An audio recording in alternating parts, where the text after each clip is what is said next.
Hello, and welcome to this week's reading, which is called The Watcher from the Tree, and it comes from Luke 19.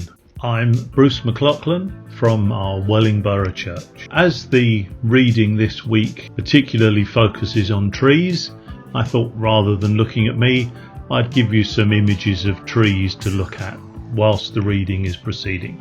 It's also because I want you to imagine how much better you must be able to see if you climb up a tree so that you're much higher than everybody who's around you. Have any of you ever climbed trees? I'm sure you have, and I'm sure therefore that you can picture how much better the view is. The eagle-eyed amongst you might even spot something that has an even better view than looking down from the top of a tree. But on with the reading. Jesus and his disciples were on their way to Jerusalem for the Passover festival. Jesus knew that it would be his last journey there. Other pilgrims joined them as they came near to the beautiful city of Jericho. All around was barren desert and the wasteland by the Dead Sea, where no green thing grew. But because of its freshwater springs, Jericho was green with sweet-smelling balsam trees and fruitful date palms. Tax collectors made a good living in that city, and none more than Zacchaeus, their chief. But he was not happy, although he was rich. Everyone despised him and insulted him. They knew that he lined his pockets with their hard-earned money, as well as passing it on to the hated Roman rulers. Zacchaeus had heard about Jesus, the wonderful teacher who changed people's lives. How he wished that he could see him! But crowds had already lined the street, and if he tried to squeeze through, he would get nothing but kicks and sharp elbows. If he stayed where he was, at the back, he would see nothing. He was too short.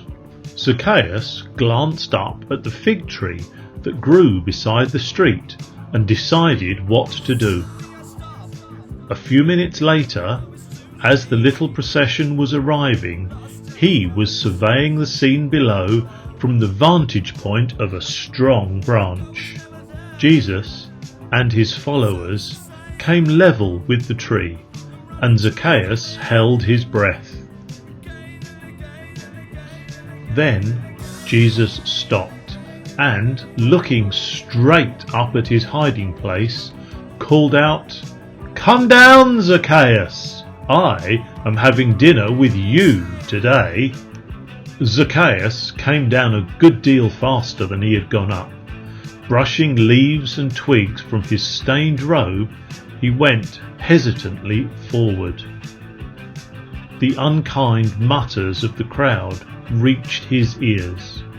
Why should Jesus go to dinner with him? Everyone knows he's a crook.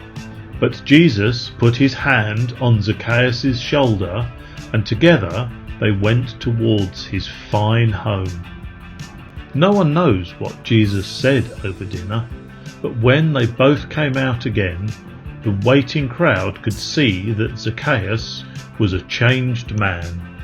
He stepped boldly forward and said, "Lord, I am going to give half of all that I have to help the poor. If there's anyone that I've robbed," and his eyes went from one to another in the crowd, "well, then I will pay him back 4 times as much as I took." Jesus turned to the amazed crowd. "It's people like Zacchaeus I came to find," he said. "I came to look for those who have strayed away from God and bring them back to him." So that's the end of our reading. I hope that you've enjoyed it, but even more so, I hope that it's made you think, and indeed that you've learnt from it. Can you imagine giving away half of everything that you own? I'll leave you with that thought and look forward to chatting with all of you again when it's my privilege to do my next reading for you. Hope you all have good weeks ahead and that you all stay healthy and indeed safe. So goodbye from me.